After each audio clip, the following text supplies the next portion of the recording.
I see all these videos about how to fold a fitted sheet.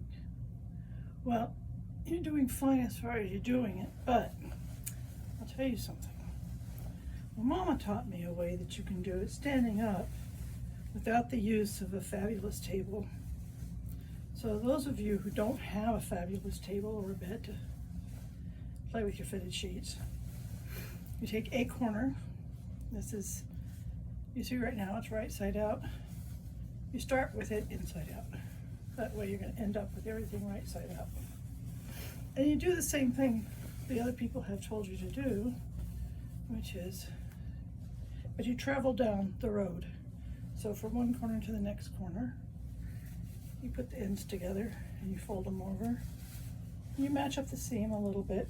Doesn't have to be perfect. There you go. Now you're going to go down the road to the next corner. And you're going to, so those two were inside out match. Now this is right side out. So you're going to bring the next corner in and you're going to do a right side out to right side out match. See? And you're going to make sure that it's not too bunched up around here. There you go. And you go down the road one more time, and it's going to kind of be looped around here. You're going to make sure that's okay. And it's inside out, and you go around to the next one and inside out match. Now you've got all your corners on one hand, you see here. And you're going to have two long ends, or two short ends. I guess those are the short ends. This is a big king size sheet. And two long ends. And you just grab this so it's pretty much straight across. See, the two ends are here. I don't know if you can see them. Yep. And then straight across here like this. And up like that. And there's the short end over here. And you just make a corner over here, folded it over a little bit. I don't know if you can see that, yep.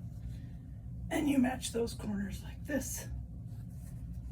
And you kind of tuck this in, so you're going to kind of force it to be rectangular. Well, it's not naturally rectangular. I mean, it is, but it's not. So here's all your corners in one corner here. This is the short edge. You kind of tuck it in to make it a nice straight line. See, you didn't have to use a bed to get this relatively rectangular shape. You can tuck it in if you want to be OCD.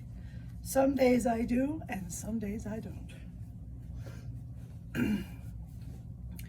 And then the way that you end up folding it really is depending on the size and shape of your storage, your linen storage, whether you have a nice linen closet or not. So I tend to do in thirds, and then if I can do thirds again, I will fold it in thirds again because of, you know, OCD. There you go. Or roll it up. But anyway, you make a nice tight little thing and you didn't have to put it down on a bed. There you go. That's what my mama taught.